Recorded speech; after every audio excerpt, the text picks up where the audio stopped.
I'm Oprah as a dude, and I love you all. All right, here we go. What is going on, everybody? Welcome back to the Reyes Reflection Podcast. Check me out at those socials at I'm Nathaniel Reyes. Per usual, sharing those partners, A-Rave Cards, Jocko Fuel, Smackin' Sunflower Seeds, and Mad Rabbit Tattoo Aftercare. Head over to my Linktree for exclusive deals on those sites. Today, we have an absolute gem joining us, a woman who's all about embracing life transitions with grace, confidence, and a whole lot of heart. She's a life coach who helps people tackle their biggest challenges while showing up as their true selves. But that's not all. She's a mom, a wife, and a podcast host, so she wears a lot of hats. From navigating the twists and turns of her own life and helping others do the same, she's a true expert in finding clarity and embracing change, no matter how overwhelming it may seem. She does all of this with a ton of wisdom and a dash of humor. So get ready to laugh, learn, and feel inspired along the way. So without further ado, the lovely Ashley Levering, welcome to the show. Thank you. Hello. Did I say your last name? Did I say your last name right? You did. You did. Okay. If you said Levering, we were going to have a problem. That happens all the time. You know, I that's another thing I try to pride myself on is getting people's last names correct, because I get Reyes, Rise. Whenever I call a place, they're like, "Hey, you know, is this Nathaniel Reyes?" And I'm like, "Reyes, yes, it looks like it's pronounced that way." So yes, bouncing ball. Which reminds me, funny story I want to share just off the rip. So I actually go by Nate, and the reason why I go by Nate instead of Nathaniel is because when I used to order takeout, I used to say, "Order for Nathaniel," because they ask you for your name, right? When they say, "Hey, who's the order going to be for?" So one time I went into a restaurant and I said, "Hey, order for Nathaniel." "Oh, we don't have a Nathaniel." So they're looking around, whatever. It was probably 15 minutes before finally somebody said, "Well, what did you order? Like, let's see if we can find that." So I tell them my order, and they go, "Oh, we had it under Daniel." And so that's because when I called in, they wrote down Daniel. So now I just say Nate, and it helps the Starbucks employee to not spell my name wrong, because that's also another thing. It's A-E-L, not I-E-L, like the traditional spelling. So because of that, I just go by Nate now. Oh, I get that. And Starbucks is funny. Ashley, you would think, is the most normal name from the 80s in the world. And I've seen it spelled 13 different ways at Starbucks. It's kind of entertaining, actually. I'm like, ooh, I haven't seen that one before. Lots of versions. I get it. What's the craziest way you've seen? I mean, I've seen ASHLEEIEIGH, like what EY is normal. Oh my gosh, I've seen like YE. I don't know what people are thinking. It's kind of funny. What's funny is that I feel like the way you're spelling is just the normal way that I would spell it. If somebody said, "Here's your test, life on the line, how are you going to spell Ashley?" I would spell it the way that you did. But perfect. Well, we're good. I guess other people have it differently. Maybe so. And that was an excellent intro. Thank you. I feel very bright and happy on that one. I'll ride that all day. I love it.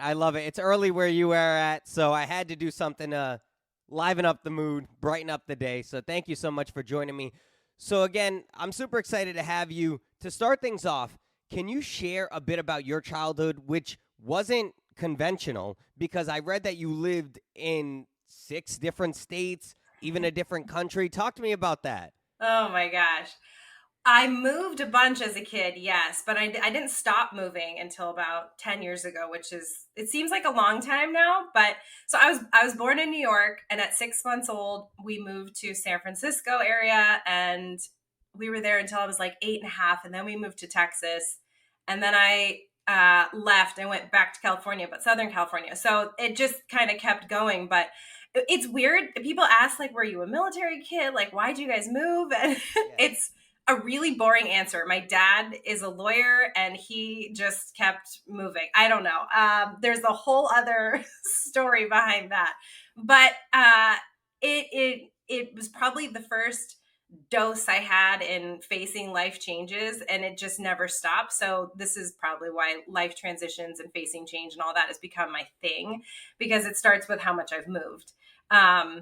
And it was, it's not always a smooth ride, but I've lived in a lot of places. Yes. So you've seen every facet of the world pretty much. If I were you, I would tweak that up and say maybe your dad was Batman and that he had to go ahead and fight crime. No, I'm kidding. I'm kidding. He would love that. He's way too boring for that. Okay. And I did travel the world too. So I lived on a ship for a whole semester in college too. So I don't count that out. I lived in London. I really have, and traveling is my thing. So I feel very itchy when I haven't been away somewhere in a while. Oh, yeah, like I need to get out to a different place. I need to meet different people, try new foods. Mm-hmm. Yes. Mm-hmm. Yes. So you were in Massachusetts at one point, and then you were in California. You were all over the place. What's it like being on one end of the coast to the other end? Like, there's just so many different aspects of the world. Like, I grew up in Massachusetts, funny enough. I Hey. lived in Boston, and it's funny just even the difference of perspectives of where I lived was a town, then living in Boston, and I'm still in Massachusetts. What's it like for you to really meet and experience different people, cultures, habits? Yeah, what's it like for you? I love that question. Yeah, because I lived in California, I lived in Massachusetts, I lived in the middle in Texas. I'm still in the middle, so you're right. I kind of been all over the place, and people are kind of my radar. That's kind of how I absorb the world and take on all the experiences I've had.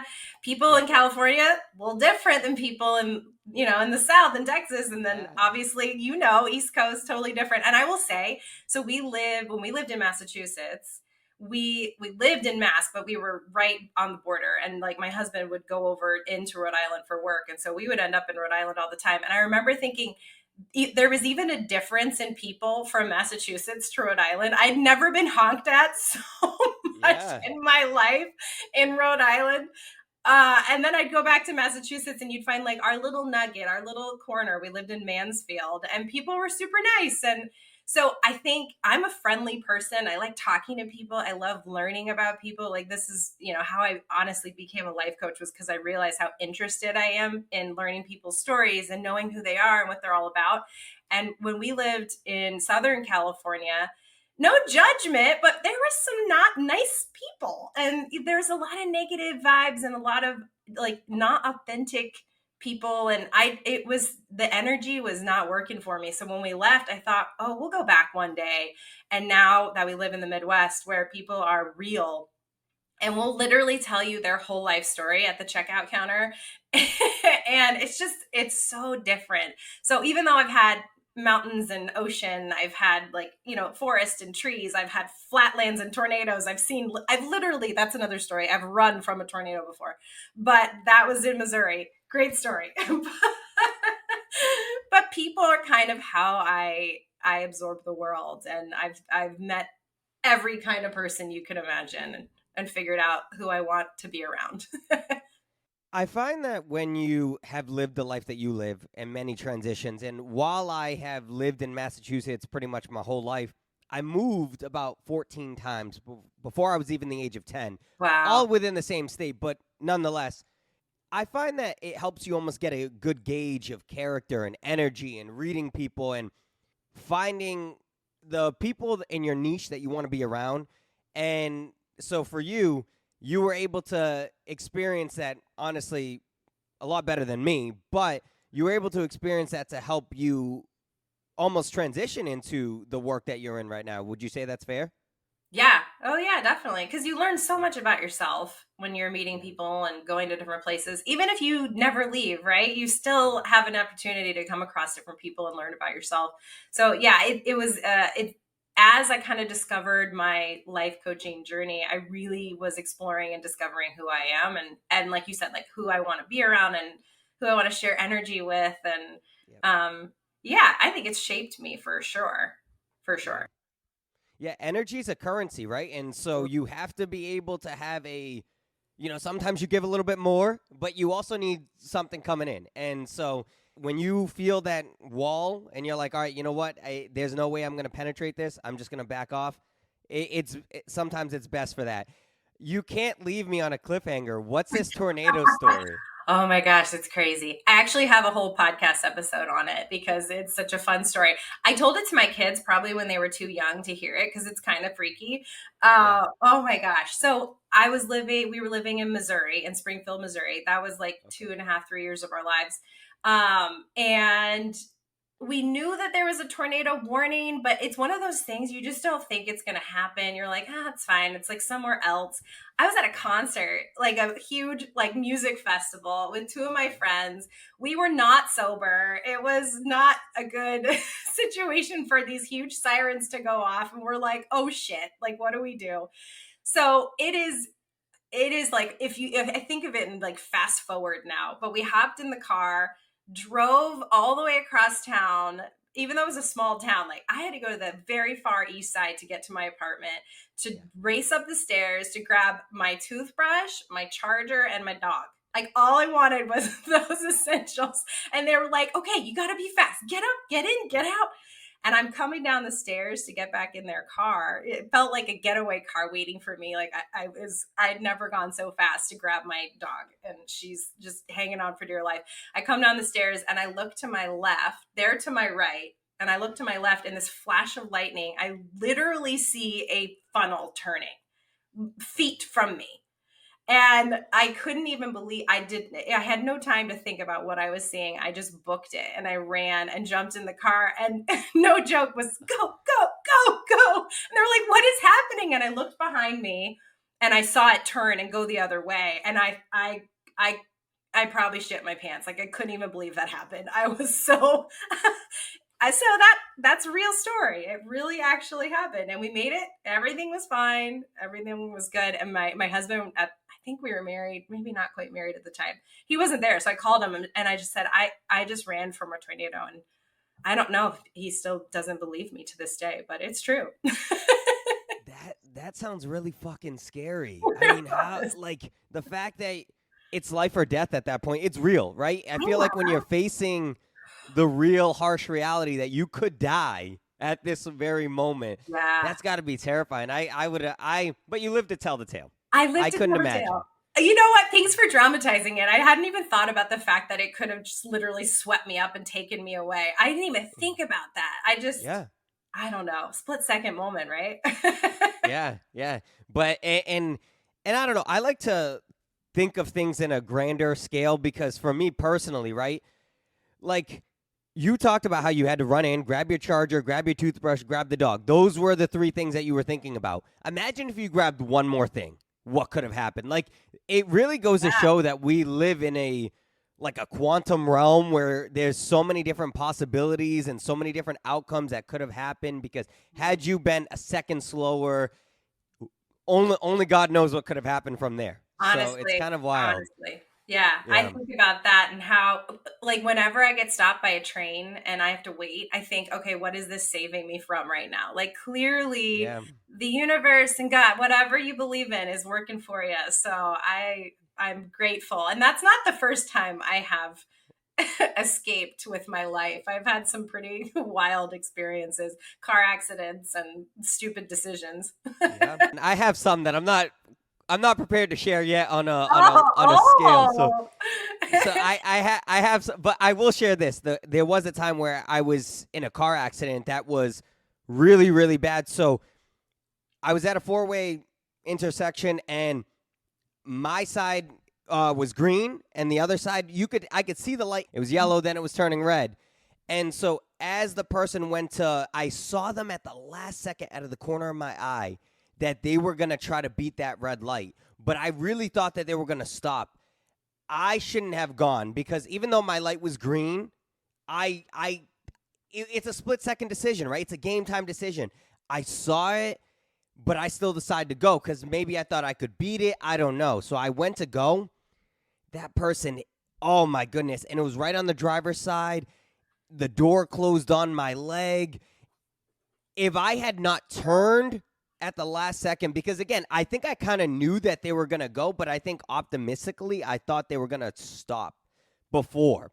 And so I went to go, and then as I went to go, I was like, oh, no, they're not. So I turned the car, and it hit me, but it wasn't as like a full head-on.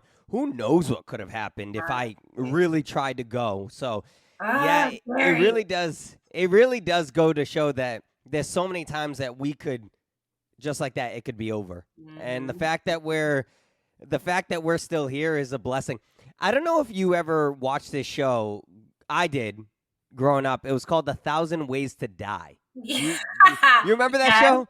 Yes. Oh my goodness. And there were so many random things that would happen that you would think would be nothing. Like I saw one where a guy got stung by a bee and he put his ointment, he put the Band-Aid on, but the puncture wound caused an infection. And it just, to me, I'm like, oh, what do you mean? It's a cut, whatever. I don't even need a Band-Aid. And it goes to show that there could be some crazy germ that gets in there, and then that could be it. I know. It's crazy. But, I could go so into that because there's things you could fear constantly about what can happen any given moment, but that serves you none. At the end of the day, like, yeah, we don't know what's going to happen, but you do the best you can. Like your split decision was magic, and you don't know what's going to happen, but you can't live like, oh no, I'm going to get, stung by a bee and die, or I'm going to get hit by a train. Like you just got to live. You just got to live. Yes. Yeah, I don't live my life in fear. I always say that. I don't believe I believe in fear, obviously. Yes, if I'm going to jump out of a plane, I'm going to be scared. But I don't operate in the realm of fear of like, "Oh, what about this?" You can't live life. Yeah, you can't live life like Jake Gyllenhaal in Bubble Boy. You can't do that. No, you can't. Okay, but then now I'm curious, what are you okay, so you're afraid of jumping out of a plane, which I've done, by the way. It is fucking terrifying and awesome. But what else scares you? I want to know. I'm curious. Oh, okay. The deep, deep ocean scares the shit out of me because I can't see anything. Now, I'm not afraid of swimming. Down there. Yeah. And the ocean just scares the fuck out of me because my foot can touch seaweed or a great white shark, but I'm going to react the same way. I'm going to go, what just touched my foot? And there's just been things that I've seen that I'm just not a fan of. I went deep sea fishing when I was in high school. I remember I grabbed this like angler looking fish with weird scales and I threw it back in the ocean. I've never seen another fish like this before, and I probably will never see it again. I probably found an exotic fish and could have made a ton of money being like, look, I found a brand new creature. Missed opportunity. I know, I was so freaked out that I threw it back in. And then another thing that I was afraid of in the ocean, I was leaving the beach, and I stepped on this little glob, and it was so sticky, and it stunk. I have no idea what it is, and apparently it's a fish. There's like a glob fish that you can step on, and it smells, and it makes your foot feel sticky for weeks. Ew. And it was the most uncomfortable sensation that I've ever had in my life. And so I would say the deep, deep ocean freaks me out. Jumping out of a plane, I would do it, but it wouldn't be something that I would be like, oh, yeah, like, let me just wake up one day and do it. I must do it, right? If the opportunity came, I would do it, but it wouldn't also be something that I would seek out. I would never cave dive. That's another thing. I wouldn't either. I have no interest in being crushed by boulders. No, small, respectfully, spaces, heavy objects.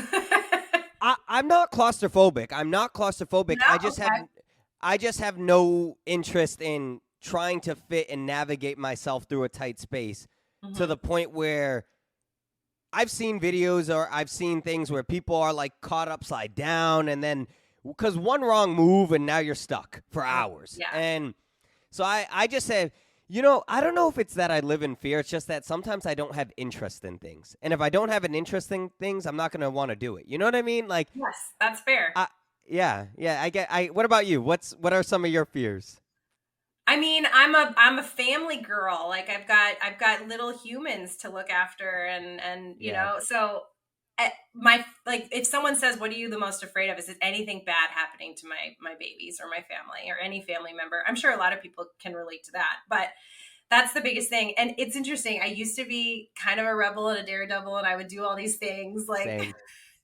I could, like, bungee jumping and skydiving, and I did crawl through caves once. Won't do it again. I've done a lot of wild stuff that now, as a mom, Yeah. it's different, and I Yes. look at it different. Like you said, I don't really have interest in that again. My husband and I went skydiving together. That was the second time I went. The first time was in South Africa. It was amazing. But I don't know if he was like, let's go skydiving again. I think the first thing I would think is not fear of jumping out of a plane, because it's exhilarating as hell. And it was very cool. But I think, oh my gosh, my babies. Like, what if something happens to me? Right. So that's like right up there. When I have nightmares, it's about being separated from my children, honestly. Oh, yeah. I mean, I can understand that because your family is, your family's your family. But I also have read and seen podcasts and articles of people talking about their kids. And there was this dad that I listened to. It's I'm gonna plug him in, the All Pro Dad podcast, and I love that podcast. And there's this one guy, I don't know his name, but he says, as a girl dad, you realize that you can be so tender, but you could split and be willing to hurt anybody who hurt your little girl. And I'm Yeah. like, that is so true. That is relatable. I understand that. So Yeah. yeah, no, yeah, I can understand how having kids has now changed your perspective because now your mortality is real because there's these little humans that truly do rely on you. I understand that because I'm 31. 10 years ago, I probably would have been more willing to jump off of planes. I've done backflips off of buildings and been completely fine. Now I look at it and I'm like, I don't really need to break an ankle Yeah. and try Yeah. to do this. I'm okay. I've had 3 knee surgeries. I don't need another one.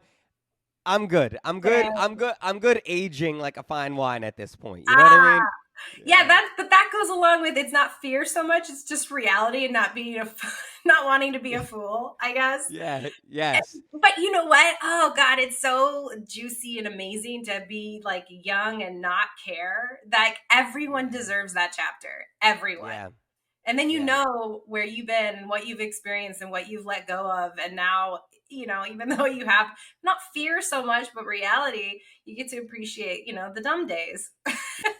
Absolutely. There are so many things I did in my 20s, both good and bad, right? And there are so many things that I looked back on and I'm like, damn, I wish I never went through that. But then now that I'm older, I'm like, you know what? I needed that because it helped me to learn this. It helped me to handle this. Bad. And I'm talking just everything that, people go through, bad breakups, bad this, bad experiences that you're like, man, I wish that never happened. But then you look back and you're like, I kind of needed that because Yeah. had that not happened, all these good things wouldn't have followed. And it also teaches you. I think experience is the greatest teacher. I love challenges. I love struggles. And it sounds like, you've gone through your fair share because you talked about how you thrived off of transitions as a kid. And I feel the same way. As I mentioned, I grew up moving so many times before I was even the age of 10 where I couldn't really settle in. Was there a specific moment for you where you realized that your natural ability to adapt to certain scenarios and situations could help you with others? Yeah. Ooh, I love that. So I think I did thrive on change growing Oh, up, honestly. I think so. I didn't notice it until I was about 8 or 9, but my parents fought crazy, like a crazy amount. So it was a very conflict ridden house. And I had all the things I needed. Like, from the outside, you would think I had this like great life, but it was very unsettling. And I would change things all the time to feel better. And I think it was my way of transitioning and adapting and moving along with the shifts in my world. And I've done this. I did that from age 8 or 9, and I still do this. Like I'll rearrange something. I'll color my hair. Like I'll try something new. Like I love new and different and change. And there was a Yeah. time, like I would take down all the like teenager magazine pictures and put up new posters and put my bed in the other corner. Like I would move shit around every time I was mad or sad or couldn't understand something or felt like the world was against me, or when you go through hard things, for me it's I got to do something different. And there was a time where I started to think, this is bad, like I'm just responding to my shitty feelings by changing things. Like that can't be the way to do it. But over time I've kind of realized that making my own changes and shifting things under my own control was really my way of staying constant to myself, and realizing that I am in control of me, even when shit's real, even when things are hard. And it really has, I think I probably grabbed onto that in the last, I don't know, 5 or so years. I started my business about 5 years ago, and it's been the greatest lesson in learning the things I've been through by helping others, right? Yes. But I finally started really appreciating this ability to adapt and thrive and change and teach people how, when you're moving through transitions, that you really are in control of yourself. And that is way more powerful than most people give themselves credit for. And I've proven that to myself almost my entire life. I'm almost 40. So like that's 30 years of experience of learning how to adapt and shift through hard stuff. And the line I used to give probably when I was 13, 14, 15, when I was starting to like pretend like my parents didn't matter, was I basically raised myself. I raised myself. And I think in a lot of ways, emotionally I probably did, Yeah. because when you live in a house that's crazy like that, and like your parents are always mad or upset or fighting, like you can't go to them with, hey, like this kid at school was mean to me, or Yeah. I'm trying to figure out if I should get a summer job. Like I never felt like I could go to them and, I've forgiven them for all their crap. We're only able to do what we can do with what we know. But I did feel like in a lot of ways I was raising myself. And I think being able to have control over whatever I could was super powerful for me. I can relate to you in a lot of what you just said because I grew up with parents divorced, similar to you. They fought a lot when I was growing up. That's why they divorced. I attribute it to just two young people, had a lot of kids, hot and heavy. They were in love, but then the lust went away and then it was real. You know what I mean? Yeah. And so then they realized that you have to work at it and it just didn't work for them. Mm-hmm. And so there were a lot of times where my parents, I couldn't go to them for that advice that you talked about. Like, I feel like there were a lot of things I learned in life myself based on those experiences or based on just bad things that happened to me. But I understand that as well from 13, 14, 15, where I was like, I basically did it on my own. I don't need anybody. I'm lone wolf in life. I have a wolf tattoo on my hand because when I was younger, I really was like, I went through life by myself. I realized that that's not the case. I Yeah. realized that I had people to help me out, but there were a lot of times where I felt like I was alone, right? Like, I remember we struggled just having the lights on and having groceries. And there were times where, because my mom unfortunately had an underlying health condition, and so she couldn't always work because of that. And I think when I was growing up, the world wasn't as accepting to those type of underlying medical conditions where they accommodated people who went through it. It was a situation of, well, you can't work, you can't work. We got to kind of pivot to the next person here. And so my mom didn't always work, which obviously with no work, meaning no money. And my dad did the best he could, but my dad coming here on a work visa didn't know the language that well. He struggled with breaking barriers because of that. And so there was a lot of times where I couldn't confide in my parents and say things like, hey, I have a crush on this girl. How do I handle it? Or, hey, I don't know how to shave. How do I handle it? And so Mhm. there were just a lot of like just minor things that I felt like I had to flop before Mhm. I could, run essentially. And so I understand a lot of what you're saying about how you feel like you had to raise yourself based on a lot of those experiences. Yeah. Well, and there's your, here, I'm going to throw you in the pool, learn to swim kind of experiences, right? Like you kind of have to live it to learn it. And I think that's what we do as adults too. We're living it to learn it. It doesn't exactly end, right? Like we're still figuring it out every day. And if you're not learning, you're dying. So you might as well keep growing and learning. So here we go. And you said something that I 100% agree with. You didn't say it like this, but I think you kind of, I'm going to try to summarize it. You said something to the effect of like, you've come to peace with the fact of they did the best they could with the knowledge that they knew. And that's my mind frame as well. I was under the impression for a long time, my parents must not love me. Oh my goodness, they must hate me. Who would do such a thing, etc. And then it got to a point where I had to look myself in the mirror and say, they're trying. They did the best they could with the information that they knew. Look at myself. A lot of it was self-reflection in order for me to understand that within them. They were 28 with 4 kids, 4 boys. And like, I can't even really function myself. Like, so, yeah, that's a lot. yes. It's a perspective lesson when you think about what life was like for somebody else from their viewpoint. And yes. you know, that shit parents say, like, you'll understand when you're a parent one day, or you'll understand when you're a grown up one day. You're like, whatever. But it's true. Like in hindsight, you realize how things were for them. And it is very helpful because I was mad. I was so mad at my parents for years because they waited and waited and waited to get divorced. They should have been divorced before even having kids. Like they were not really meant to be together. So I always felt that friction, right? And they didn't get divorced till I was 20. And I was off at college and I knew it was coming, but they did that stupid thing, the stupid thing where parents wait and do it for the kids and stay for the kids. Don't do that. They're going to feel it. They're going to hurt and they're going to worry that something's wrong with them. And it's not us, it's them. Right. So it took me a long time to finally see it from a different viewpoint.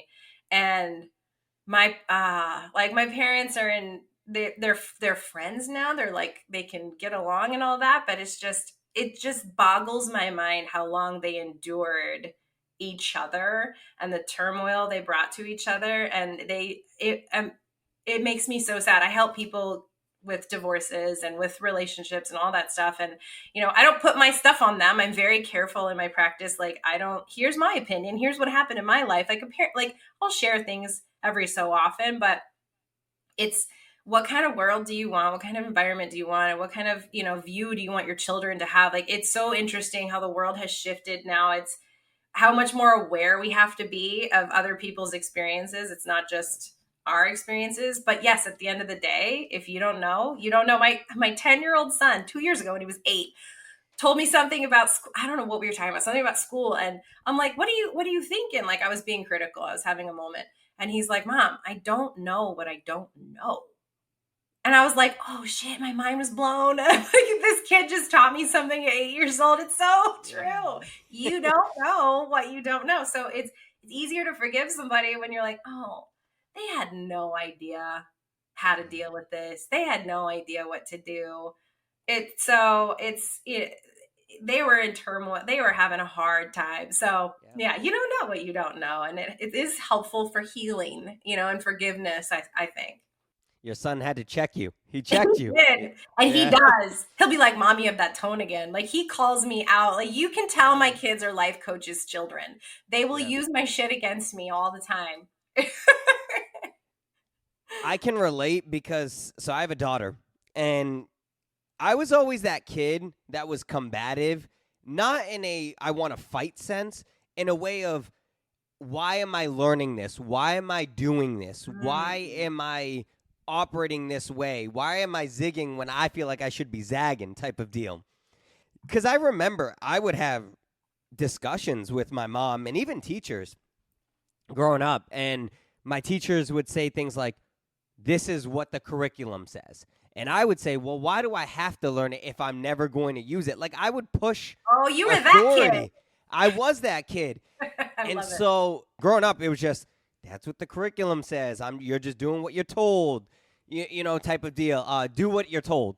Whereas, like, now I feel like there is a little bit more of an understanding or of an acceptance to, like, not pushing authority, but, like, why are we doing this? and then there's more of an explanation, whereas I feel like when I was growing up, it was just kind of like, shut up, do what you're told. Yeah. Because my dad operated that way, and I love my dad. I respect my father. I revere my father, but he was the type that was like, do as I say, not as I do. Like, what I tell you to do, you do. He would be the type that on a summer day, I'd be playing with my cousins, and he'd be like, water, everybody, go drink water. And I would just go drink water. I would chug a ton of water. My cousins would be like, why? I'm not thirsty. And I was like, my dad didn't ask if I was thirsty. He told me to drink water. He said so. It's time. Right. And my dad, I didn't challenge so much. My mom, I challenged a lot. I think it's also because I lived with her. And my mom and I are very similar of our stubbornness, or if we believe in a cause, we will die on that hill. And I think that that's why my mom and I butted heads a little bit more. We were a little bit more Rams. You know, we went at it, but I think as we've gotten older, we've learned to love and respect that within each other. But I'll be on the phone with her, and she'll hear my little one come back at me, and she's like, I guess it's good to be on the sidelines now, you know what I mean? My mom won't laugh so much, but when my dad gets to witness some of that, he's like, ooh, ha ha ha. I'm like, oh, shut up. Right. How old's your daughter? She's 7. Oh, my daughter's 7 too. Yes, yeah. 7's a weird age. They start to really think for themselves, and my daughter is very emotionally intelligent. It sounds like your daughter is too. And like they pick up on everything, those little sponges. But it's amazing. They really do. I have to be careful about what I say around her, because I'll be doing something and she'll repeat something not in the same context. Like, for example, like the other day, I said like, all for the love. And all of a sudden, I forget what we were doing, but then she goes, all for the love. And I go, where did you learn that? Yeah. Not completely forgetting that I had ever said that in a conversation. Yeah. And she goes, oh, you said it last Tuesday. And I'm like, did I? Oh, my goodness. I really have to be careful, because she is sponging up everything I'm saying. So, yeah. Everything. It's crazy. You want to hear a funny little story? I think it's funny. I won't tell my kids this, but I think it's funny when kids cuss, especially if it's used correctly. It's fucking hysterical, because I'm a potty mouth, and it is really hard for me to hold it together around them. So it happens occasionally, but I'm pretty good. But when they say it, like my son's a little gamer in the making, right? So I hear him playing, and he's like, oh, shit, damn it. Oh, I'm like, oh my gosh, stop it. Like, first of all, it cringes me. But secondly, it's like, oh my gosh, like, that's kind of funny. But it's more funny when they're really little. I was on vacation. This is a story, I promise. I was on vacation with the kids, and I must have been with family or friends or something. I can't remember the context, but my daughter was really young. She was still like 2 or 3 years old. Like, I'm trying to get her to nap or whatever. And I was getting really frustrated. And this is how I discovered a word my son didn't know. I was telling somebody that it was tough getting her down for a nap. Finally, she's down for a nap. I'm telling the story, and my son comes over to me. His name's Brock. Her name's Logan. And he says, Mom, was Logan being an asshole? And I was like, wait, what? First, I had no idea he even heard any of what anyone say that word. He had no idea what he said at the time. He saw my face, and he was like, oh, was I not supposed to say that? And in my mind, I'm laughing hysterically, because she was being an asshole. She would not go down for a nap. Like, was she being an asshole? I'm like, yeah, no, you cannot say that. That is not a word for your little mouth. Okay, moving on. Yeah. So I understand what you're saying about how just hysterical it is when kids cuss. I love the TikTok videos when the kid's like, fucking damn it, and like, or like, hey, how's that apple juice? Fucking good. And and so I got a story too. So my little one day, she this was in kindergarten or first grade. She was practicing like phonics and like rhyming and learning how words sounds, whatever. And so the way her teacher did it was they would say a word and then they would say not that, and that's how they learned it. So for example, they would say like not stone, bone, you know, like whatever. Learning how to rhyme, learning the differences of how a letter can be in front of it and it still sounds the same. Mm-hmm. So she was on a tangent one day about saying like, not ditch, which, not which, bitch. And she's in the back seat and I chuckle because Oh no, she they just can't hear you randomly, laugh. I fucked up. I know, I admit it. But it gets better. This goes to show you the emotional intelligence of these little Mm. kids. And that they're a lot smarter than they let on. They know what they're doing. And so she said it, right? And I chuckled, but I was always told don't overreact because then they're going to know it's bad. So you just have to play it cool. Mm-hmm. So I think I said something like, all right, yeah, good job. We don't want to say that word. Maybe instead of, that word, we can say another word. I forget what I Mm-hmm. said. And she goes, why? Is bitch a bad word? Oh, girl. Ah. And now it's like, now she's got me cornered, right? Because I can't, now I'm like, do I go ahead and say, yes, it is, and commit to this, where now she knows a curse word? Or do I go ahead and say, how do I pivot out of this? And so I'm like, I'm in a chess match with my daughter, right? Here I am. I'm in check. What do I do? And so I go, well, it's not a nice word, and there's different words we can say. So I thought that was a good way of saying, hey, it's not a bad word, but it's not a nice word. Kind of flipping it on her. And she goes, okay, I won't say that word anymore. And so I'm like, Oh, now she knows. she knows because she hasn't said it in front of me. But now in my head, I'm like, that girl knows now. It's in her little registry of Oh, words. yeah. A little So filing cabinet.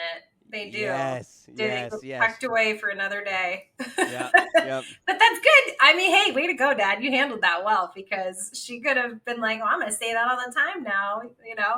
She Yeah. gets it. Yeah. No, she's pretty good about like, we don't say those words. Like we'll be watching a show or a movie and they may say stupid Mm. or something like that, or you're an idiot, and she looks at me.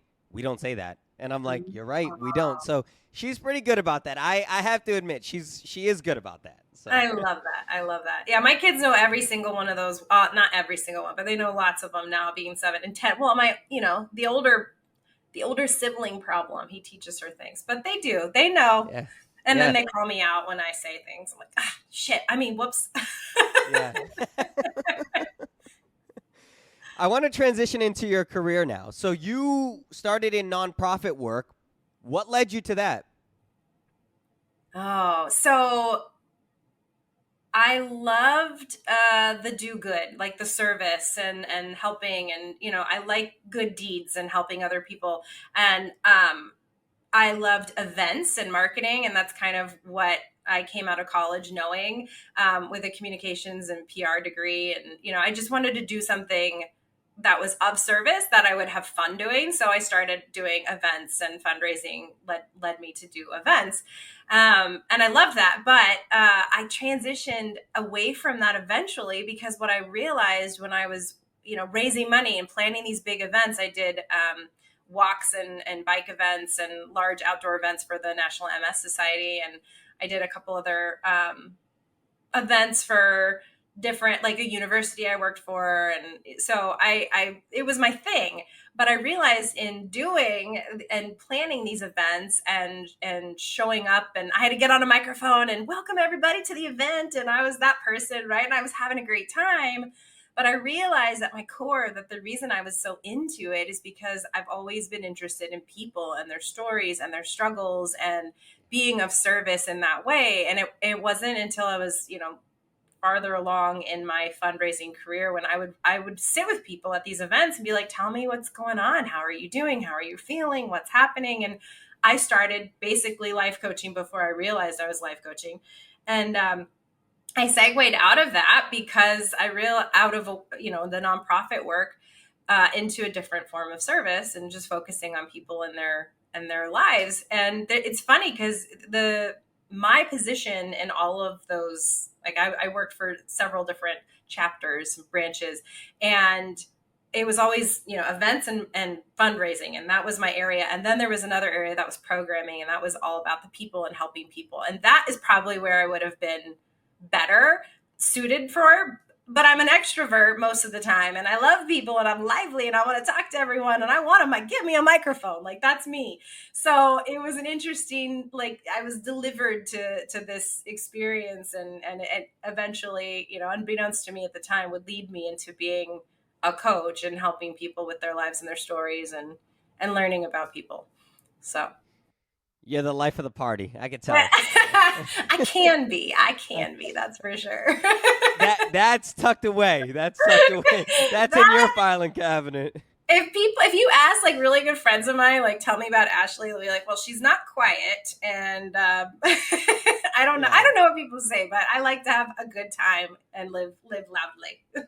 Same. I'm with you. I'm the dude that has taken a microphone from a DJ and somehow coaxed the DJ into going on the dance floor, and then I was the one who was, mixing. I love it.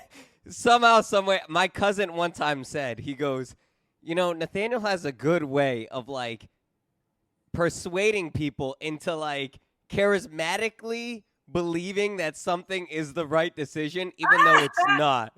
I was that kid that was playing sports, and there'd be guys that would be doing stupid shit hey, let's see who can put their head in a football player's bag and see how long they can last. And so I was the one that was like, come on, you can last more than 45 seconds.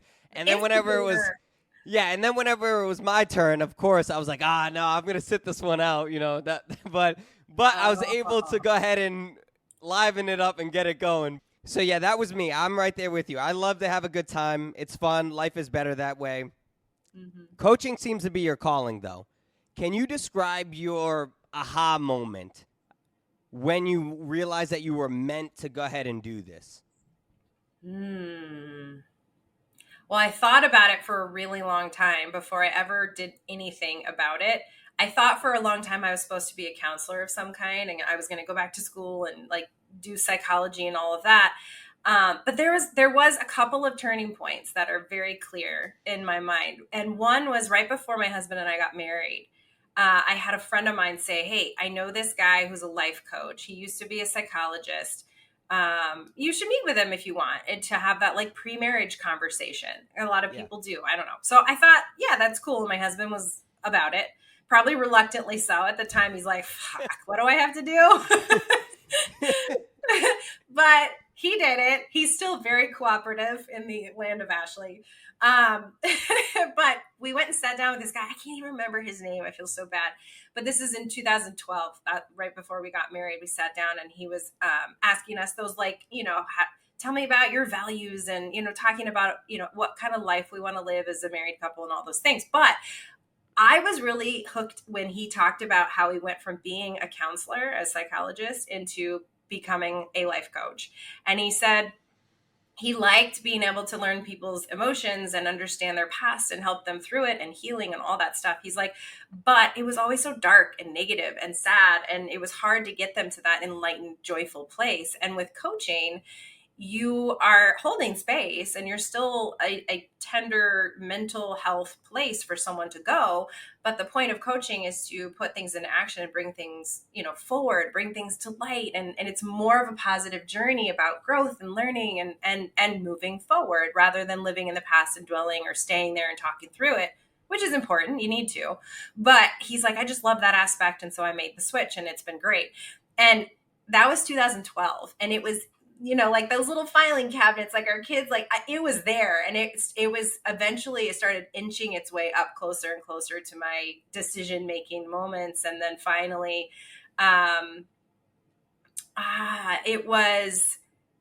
finally made, okay, that's a longer story than I'm going to lead. But basically, eventually I decided I gotta do this. I had quit my work in nonprofit, because when we moved to Milwaukee, I had an opportunity to be a stay-at-home mom, which I never wanted to be.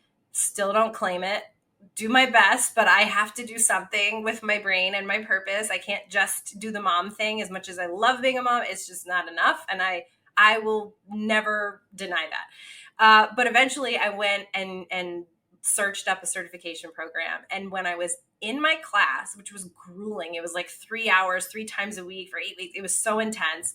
And I loved how I ended up learning, because it was learning through experience and actually doing the work. And I remember very specifically, every time it was my turn to practice coaching on my classmates, I was good at it. And I realized, right, like I'm tooting my horn here, but eventually I was like, oh shit, like I am good at this. I feel like I don't know, like there's some kind of little superpower that like lights me up as soon as I'm able to be let into someone's world and they give me that permission to be there for them and help them with a problem, or let them vent, and then, okay, now what do you want to do with it? So I learned while I was learning to be a coach that, oh, this is it. Because I wasn't just good at it, I actually really loved it. And every time I'm done with coaching session, especially really good ones, I feel illuminated. I like, my energy is high. I'm full. Like my cup is so full. It just feels so clear to me, which is magical. And I love telling people about that feeling, because I help people find that in their own lives, right? So it's cool. Yeah. That's beautiful. I love that. You focus on life transitions. You talked about how you help people who may be in a bad relationship, you yourself, your own experience of just transitioning, seeing your parents go through what they went through.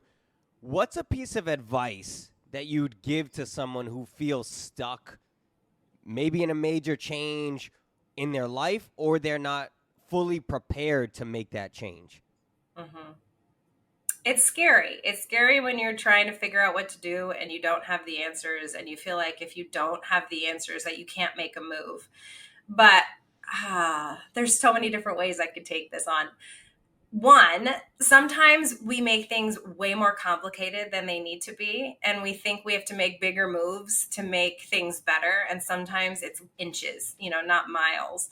And a lot of times when I'm starting with a new client, I'll take it from this perspective. And they're like, I just don't know what to do. I don't know how to make this decision. I don't know how to get there. I really focus on needs down to its core. Like, do you need more water? Do you need more sleep? Like, do you need exercise? Do you need to connect with a friend? Do you need whatever? Do you need to go to a party and let loose? Like, do you need to put all this heaviness in your mind and on your heart down for a minute and come back to it? And so sometimes it's about shifting your perspective away, so then you can really come back to your body. But a lot of times it's really hard to be clear with what's next when you're not taking really good care of yourself and your mind. And if you're complicating things, it's hard to become clear anyway. So I love helping people just simplify. So if I'm giving advice, like, break it down, make it simple. Start with, a little tiny piece that would make you feel better. And when you have something that makes you feel better and you can start inching your way towards the bigger piece, it's much easier than trying to tackle everything all at once. And then it's less pressure and less scary. And to not do things alone. I think I was a really bad example of that for years. I thought I have to do everything by myself. I have to figure it all out. Like we talked about, that raising yourself concept. And so many people I help have never really reached out to someone in a deeper way and asked for help and asked for someone to hold space for them. And I think one of my future podcast episodes is going to be about holding space and how valuable and how worthy that is and how much everyone needs that. And sometimes just saying words out loud can solve all your problems. Like just hearing it. I can't tell you how many people will say something for 30 minutes and then be like, oh my God, I didn't realize I was feeling that way. I didn't realize I thought that, or I actually know what to do. So sometimes there's just amazing value in having support and being heard. Yeah. Yeah. And I love what you said about you can have inches. It doesn't have to be miles, because you're right. I think even though I talked to you off camera about how I necessarily don't really struggle with anxiety, I think when you can look at a big task, it can seem daunting, and that can really, really make someone super anxious, and now they're thinking about everything that can go wrong. Whereas if you just chip away at it and focus on one small thing here, and I love your approach in the sense of, hey, what do you need? Because we all have wants, we all have imagination. We all have, hey, in some world, in some lifetime, I'm going to have this. But that's not what we need at the moment. And I love how you take it to that, because you're right. There are some times where we forget what we need, and then that trickles down to a bunch of other things, right? Like when I'm super busy, I sometimes forget to even eat.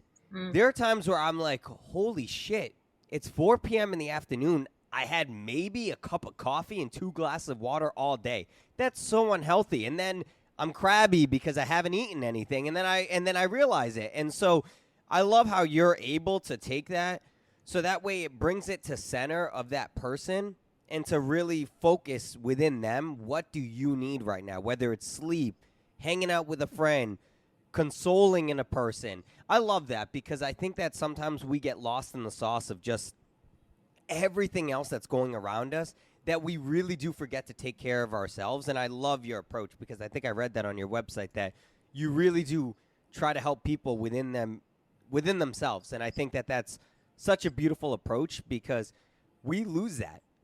You can't pour from an empty cup, right? And so when you're trying to give here, trying to give there, and now you're not fulfilling yourself, it's so hard, and it makes life that much harder. Yeah, for sure. Well, and sometimes your need isn't like physical. I need sleep. I need water. I need to listen to my intuition. A lot of times we're giving our energy away, and we're feeling icky about certain people or certain things in our lives. And we're not tuning into that, because we do a really good job of ignoring our intuition and our instincts. And we do the I'm supposed to shit. I'm supposed to, I'm expected to. And so sometimes do you need to just get really quiet and listen to yourself for a minute? So, and it could be, oh man, I'm really hungry, I need to go get a snack. Or it could be, wow, I need to really own my own boundaries and say no to stuff.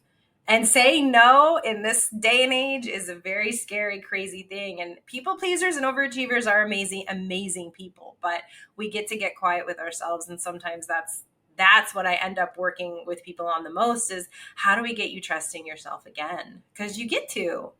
I love that you said that, because you're absolutely right. I brought it into the physical realm, but you brought it into the emotional, in the sense of that you're right. There are some times where people just feel so lost and overwhelmed, to the point where they don't know how to say no, how to put that boundary up and saying, this is the line in the sand. You cannot cross it anymore. And you're right. There are so many times where you hear things where people pleasers end up hurting themselves because they're trying their best. And it's so hard. It goes to show that in life, even a great skill like that can come at a cost if you're not careful. And so I love that you were able to bring it in of like, hey, sometimes you need to listen to your intuition. Oh, thanks. Well, good. Yeah. I mean, it matters. It all matters, physical and emotional, like our mental and physical, like our mind and body and soul and all of that's right. It's all connected. Yep.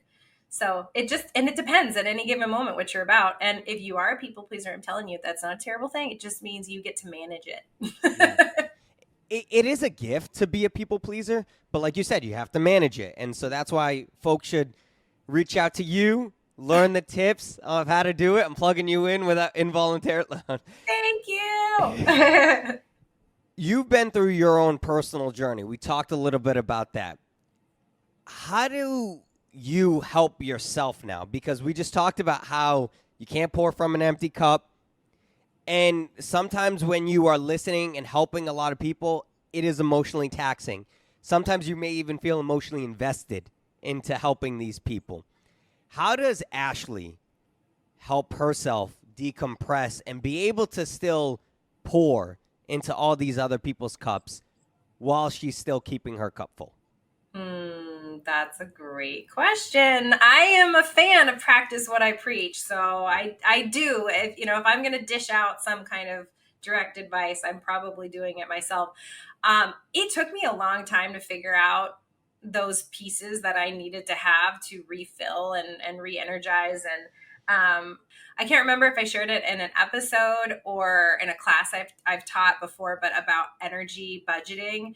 And so I'm pretty careful with my energy, where I know like throughout the day what I'm going to need as far as balance. So, and that's the word I use a lot. So on a day where I'm doing like 3 or 4 sessions, for example, I need to make sure that I'm eating healthy, that I'm getting in a workout, that I'm going to bed early the night before, that if my kids start to piss me off, that I manage myself so I don't get like all wound up.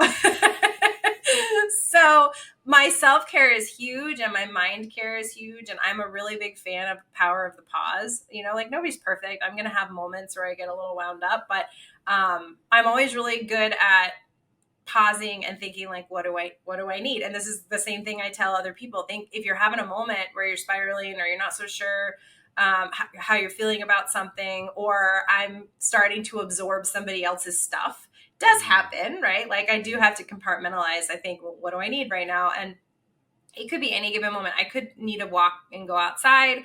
I could need to put my laptop down for the day. I'm pretty good at listening to my instincts. And if I bypass them, I feel it like real big. And I was just talking to my husband yesterday about like when I have those triggering moments where I'm like, what am I so heightened about? I really am trying to get good at talking to myself and listening to my own needs and my own wants. Wants are good too. Sometimes I want to sit on my ass and watch a movie and it feels amazing.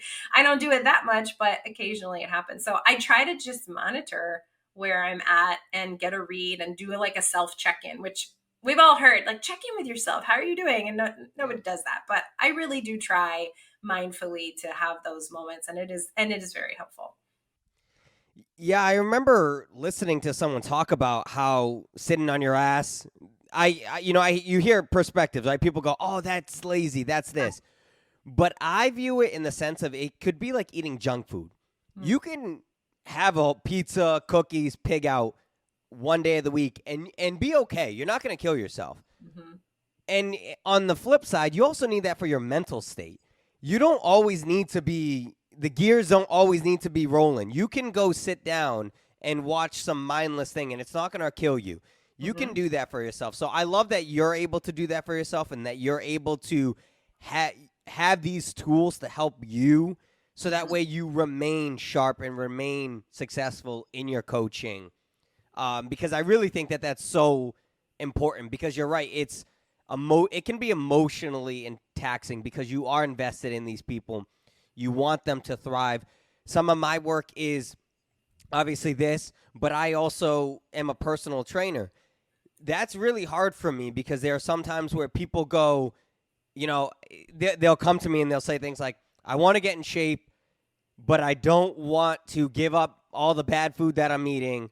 And so I tell them, well, these are the plans that you're going to have to take then. You're going to have to do way more cardio than you want because you're going to have to burn the calories, etc. I don't want to do that. That sounds like a whole lot of work. And it's like, I understand that, but you came to me, you asked me, you said to me, listen, I want to lose weight, but I also want to eat whatever I want. Listen, you could do that. You just need to go ahead and burn triple the calories. It's science. It's energy, right? Calories are an energy.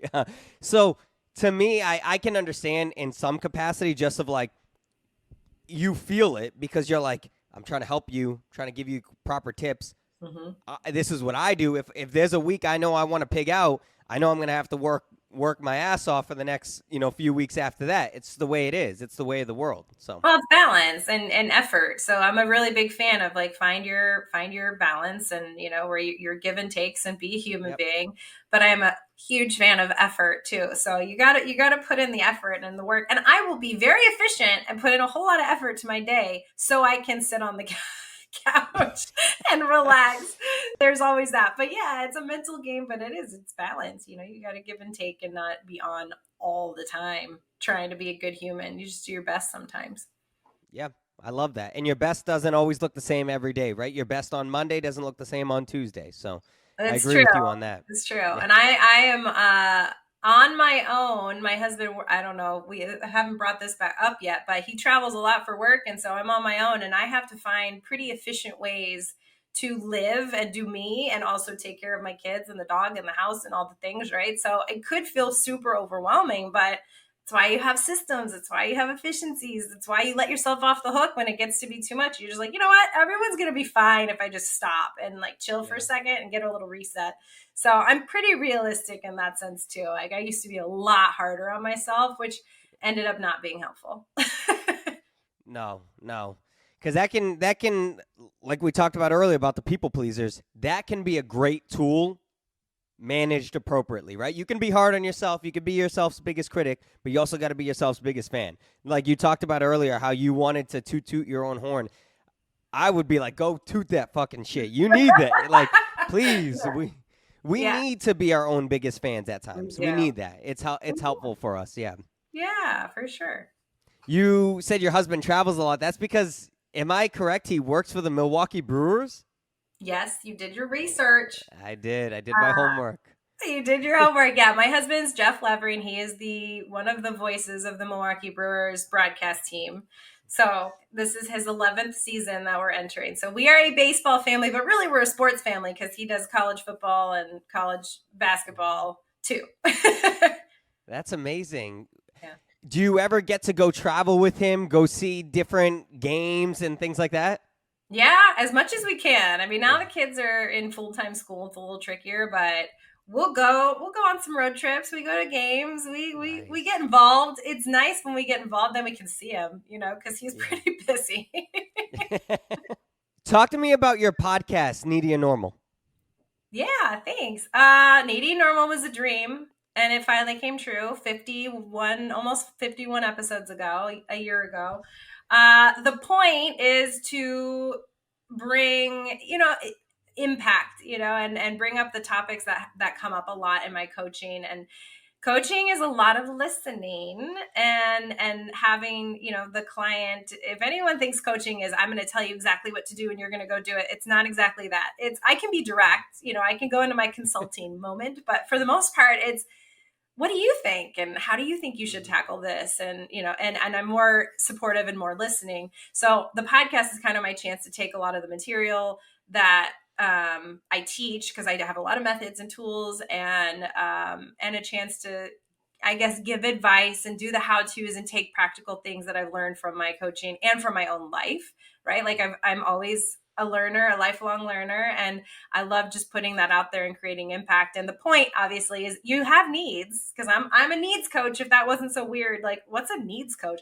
But I am, if it comes down to the root of it, it's about what do you need and what do you need to do? So my goal is your needs are just so, and they're normal. Everyone's needs are normal. We don't argue with them. So I try to put that out there, and it's a lot of fun. I love doing it. So you get to hear more of my personality and like who I am and what I'm about.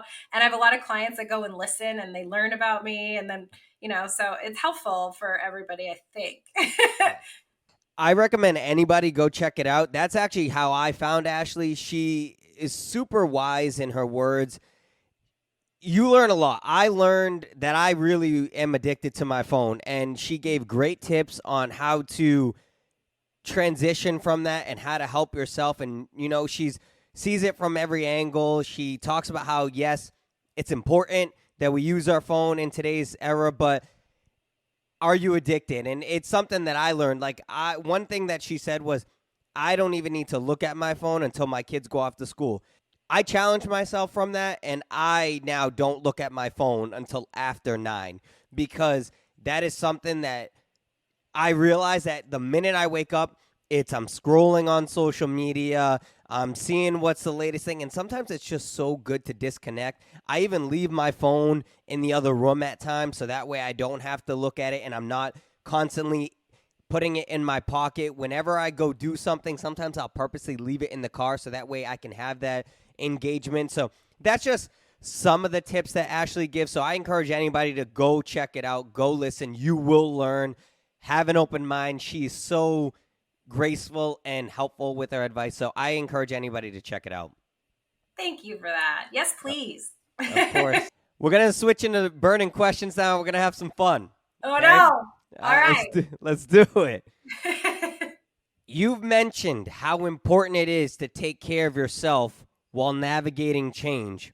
Is there any guilty pleasure or anything self-care wise that you do to help yourself truly recharge or reset? that maybe only your husband knows. Oh, So you're gonna. what? Oh, I'm such an open book. There's not much I don't share with people. I tend to be an overshare. Okay, I get massages like crazy. Like any chance I get, I'm booking a massage. Like I want to go zone out and have someone else rub my body. So, you know how earlier we talked about how I just don't do things that I don't want to do? Uh-huh. Is that one of them? You're a good person that can read people. Absolutely. So one of the jokes that I have on here is I have slides where I ask questions, and one of them was an anti-bucket list. And somebody asked me, they said, well, what's your anti-bucket list? And I said, I don't know, because I don't really do things that I don't want to do. Mm-hmm. My brother and his husband swear by massages. They go all the time. They get them. They talk about how relaxing it is, whatever. I am so, I don't want to say high strung. I am so like, I couldn't be able to check out and be like, okay, somebody who I don't know is touching me right now. That's where I come from. Now, maybe you're thinking too much. You're right. Ashley, help me, coach me into not thinking too much. I get it. Actually, this was a trick. I just needed help on how to not overthink. So this whole podcast. Oh, you just hired me for 30 seconds. I get it though. If you think about it, someone's touching me. I don't know you. Yeah. I can't relax. My mind's too busy. I mean, it's tough. To me, I'm like, I don't know you. You're touching me. I'm supposed to be vulnerable. I'm supposed to let you do this. And it's hard for me to, you're right, really, really check out. But my brother is always like, bro, it's one of the most relaxing things. I've had friends that tell me it's relaxing. So, you know what? I think one day I'm going to not overthink, and I'm going to try it. And I will circle back with you, and I will tell you the experience. Let me know. It takes a minute. You got to get into it. But once you release and relax, you'll feel like $1,000,000. All right. If your life had a theme song, what would the song be? Oh my gosh. Why did I'm Bringing Sexy Back just hit my brain? I don't know if that makes any sense. Some old school JT. I mean, I just saw him in concert. That's probably why. I don't know. That's a fun one. Something I used to dance. Like I was a competitive dancer. So my husband makes fun of me all the time because a song will come on the radio and I'll be like, I did a dance to this song. So every time a song comes on, he's like, hey babe, did you do a dance to this song too? He really makes fun of me. He thinks it's hilarious. Yeah, it's a game now. Yeah. But yeah, I mean, I don't know. That came to mind probably because it's like I'm always trying to be bold. You know, I'm trying to step up, and I have a hard time being soft, as my therapist says. Like Ashley, just soften. Yeah. So I'm bold. I say things, and so I don't know. Fill in the blanks. Ashley's bringing sexy back. I love it. As I wear my warm, snuggly shirt, and I'm all motherly and shit. Oh my goodness! Hey, that's the new sexy, right? I guess, right? Maybe bold. I don't know. Brilliant, bold and brilliant is sexy, isn't it? So there you go. That's true. That's true. You're already doing it. So it's the theme song. I love it, and it's a great song. Great beat. I love it. Gets a party going. So yeah. Yeah, it does get a party going. That's probably why I'm thinking like I love getting people amped up. So that's probably part of it too. Before I ask this next question, are there any videos of you with this competitive dance, or is that in the archive of society where nobody sees it? I mean, I must be a fucking dinosaur because there's nothing to be found unless it's on like a video, like camcorder. Okay. Do you know what that is? Yes, I know what it is. But you know what? Now that you say that, my mom just gave me this USB that she has all these pictures and videos of me on. So like maybe I'll do some perusing and put it out there because it was my life for a long time. But I don't know. Who knows? Maybe I'll become the dancing life coach on TikTok. Just wait. Yeah. Look at that. Yeah, I think you missed the dancing trends, but no, I'm just kidding. You can bring them back. Oh, I am a dinosaur. Thanks for that. No, you didn't miss them because you're bringing sexy back, so bring them back. Oh, look at that full circle. That was beautiful. That was brilliant. That's right. Life is cyclical like that. Absolutely. No, I'm not that young. First of all, I remember I'm going to be 32, Okay. and there's a lot of things that I remember. I was actually having a discussion not too long ago about how I remember trying to impress a female. I would download songs using LimeWire on my flash drive, and whenever I would take her for a drive or whatever, I'd plug it in, and I'd be like, "Hey, you like this song?" And she'd be like, "Nah." I'd be like, "Oh no, I didn't really like that song either." Skip. Crushing. It was a devastating blow. You worked so hard. I did. I remember on CDs, I would burn the songs on CDs and write them on a Sharpie. I remember the amount of viruses I had on my computer using LimeWire and then FrostWire and all that stuff. So I bet. That's one of the ways my husband won me over is he made me a CD, which I still have, and I don't know how to play it now. Like when nothing lends itself to that anymore. It's pretty funny. You're like, sweetie, do the same thing, but now Apple Music or Spotify a playlist and send it to me. They modernize the how you won me over. Well, I'm glad it worked for him because it sure as hell did not work for me. Like I said, I tried to. You got to try different things. Yeah. The world is nuanced, right? There's different ways to get people to win people over, and that wasn't all the girls in Massachusetts. That wasn't the way to do it. So. Oh man, well, you got to be yourself. Just win them over with your glorious attitude and winning personality. I'll try. You know what? I'll try. Let's imagine you completely switch careers. What would you try? Just for fun. I would be a doctor. Doctor, okay. Yeah. My sister and I both had that same dream, and we were like, if we were not math and science stupid, like we probably would be brilliant doctors. And that's not very nice. That's not good self-talk. But in another world, maybe I would go through all that schooling and help people with their innards. I just think it's fascinating. I love anything medical, and nothing grosses me out. Still willing to help. I love it. That's it's in you. It's in your nature to help people. I guess so. I guess that's it. Hey, nice pull. That's true. Yeah. If you had the opportunity to sit down with a younger Ashley for a cup of coffee, tea, whatever you like, what would one piece of advice that you would give her? Chill out. I was so intense for so long. I honestly, right when you asked me that, I thought of that period where I graduated from high school and I was moving to California right before I met my husband, which I literally hadn't started a class in college yet when we met. If I could sit down with that chick and be like, listen, you are going to meet a guy and he's real special and awesome, and you are going to give him a heap of shit. You need to chill out right now and not try to control everyone and everything. You are a child. So can you just sit back and let life teach you? That'd be great. Yeah.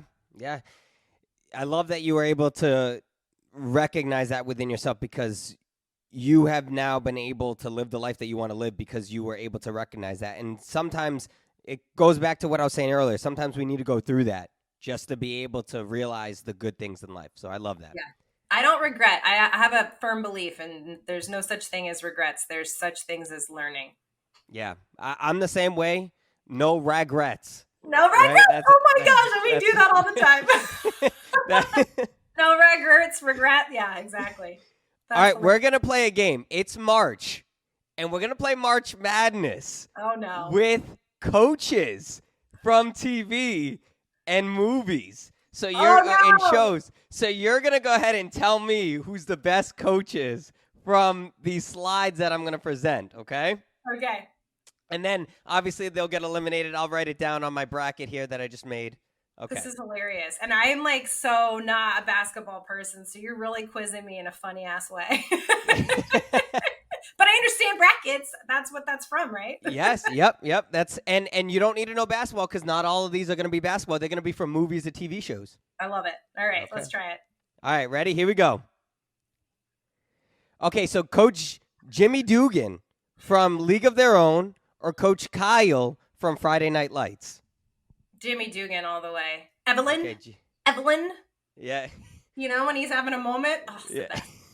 All right. So Jimmy made it on. All right. I'm gonna add another one here. All right. Ted Lasso or Will Ferrell from Kicking and Screaming?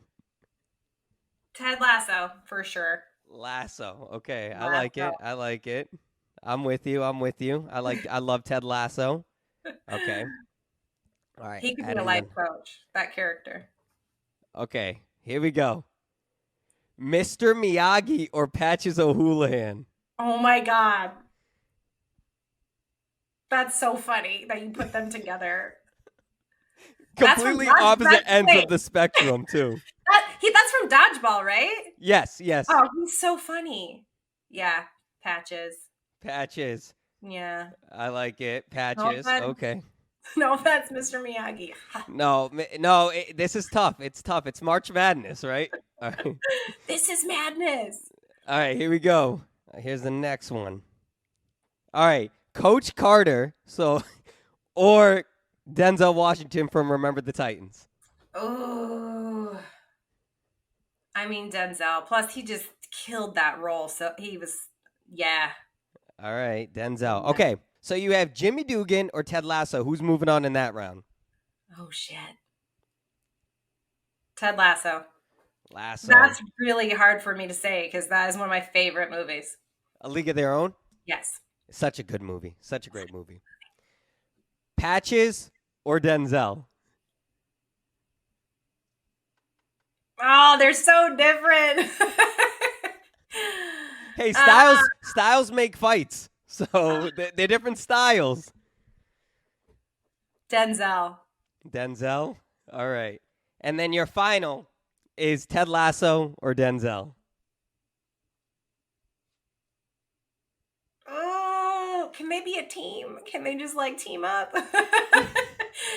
Ted Lasso. Lasso is Ashley's March Madness coach. Mm-hmm. Yeah. All right. Yeah. I love it. Thank you for participating in that. Yeah, for sure. That was good. I liked it. Very clever coaches. Love it. I did it just for you. I feel so special.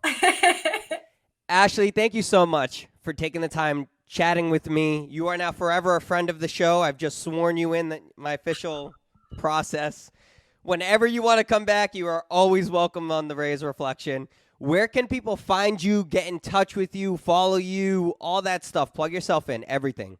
I love it. Thank you. Well, my website is ablifecoaching.com. I'm on Instagram at ABL Life Coaching, and needy and normal. That's all you have to type in anywhere you listen to your podcast. You can find me there. I love hearing from people, so feel free to reach out. Thank you so much again for doing this. It was awesome. I love this episode. You were fantastic. That is going to do it for this episode of the Reyes Reflection Podcast. Big thanks to our sponsors, A-Rave Cards, Jocko Fuel, Mad Rabbit Tattoo Aftercare, and Smackin' Sunflower Seeds for supporting today's episode. And to all our listeners, remember, may you live, may you love, and may you thrive. I'm Oprah as a dude, and I love you all.